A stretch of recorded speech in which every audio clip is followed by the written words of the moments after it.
Hey YouTube, today with a little bit of a look at this shrimp tank.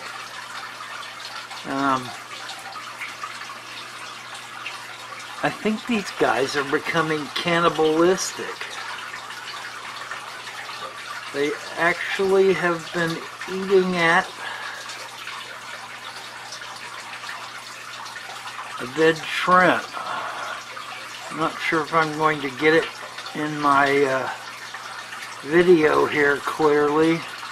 I just fed them to try to see if I could get them to scatter and see if I could get the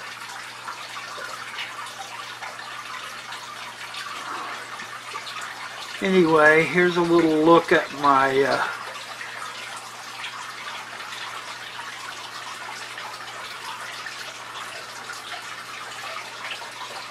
my 20-gallon shrimp tank, and you can see some of the varieties. Not sure if I'm going to be able to get it in clearly, but there are a ton of babies on this glass. There you can kind of see some of them. See all those little white flecks?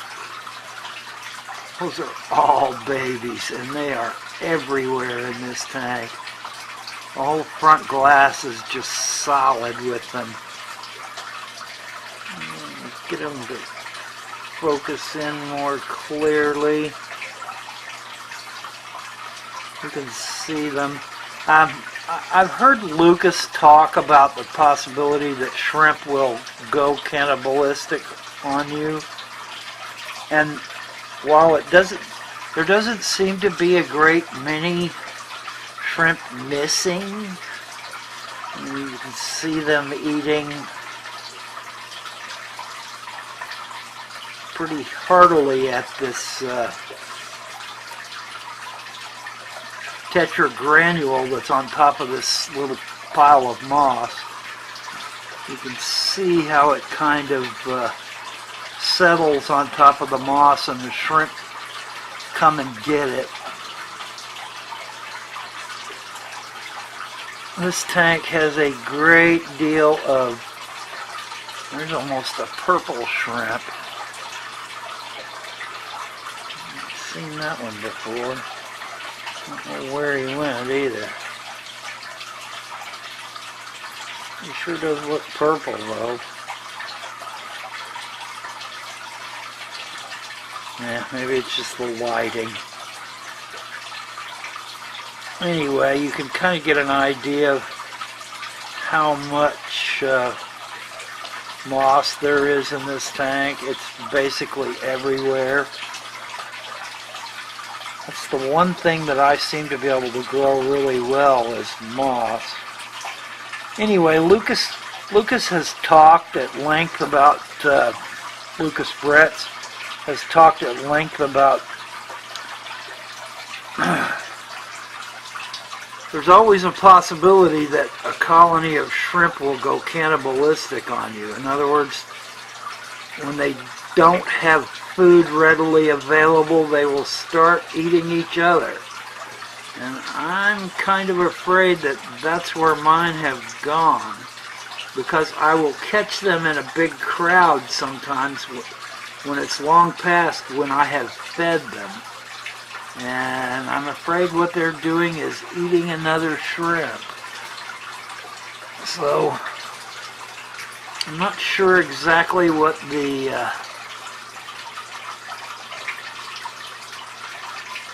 prognosis is when this happens. Probably need to talk to Lucas about it a little while.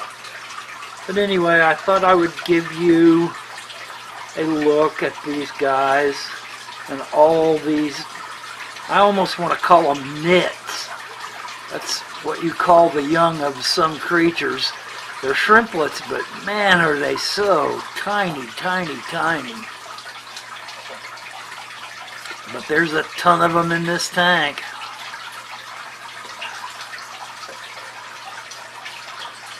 Anyway, there are hundreds of shrimp in this 20 gallon, so I'm not sure exactly what to think about some of them being cannibalistic.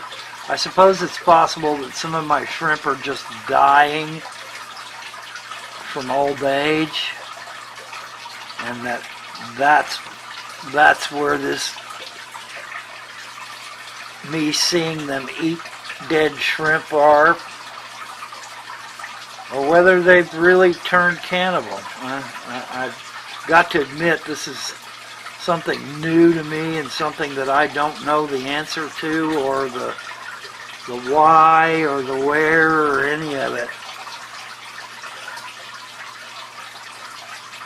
Anyway, I just thought I'd check in with you guys. I know I haven't been putting out that much content lately, but here's a little content of a shrimp tank that's possibly turned cannibal. I feed them regularly. I'm not quite sure why they would need to turn cannibal. There you can see is the shell of an assassin snail. I've put several assassin snails in here. And, you know, a lot of people say that they, assassin snails will eat shrimp, but I've not caught them catching shrimp. I suppose it's possible that they have, but I've not caught them doing it. And when I see this many nits on the shrimplets on the glass like I do right now, I tend to use AE Bacter or some powdered kelp that I have, and I put it in and let it cling to the glass and the moss, and let the little babies get that stuff because it's so small. But it's just littered with them on the glass now. They're working on the moss. Because my 110-gallon tank is so close by, the lighting for it creates enough algae on this front glass that this is mostly where they stay. I've got a decent LED on this tank now, but it still doesn't create as much algae, green algae, for the babies to graze on as this fluorescent tube 4-foot fixture that I've got set up. Alright guys, just trying to check in with you and let you know how it's going. Good luck, YouTube.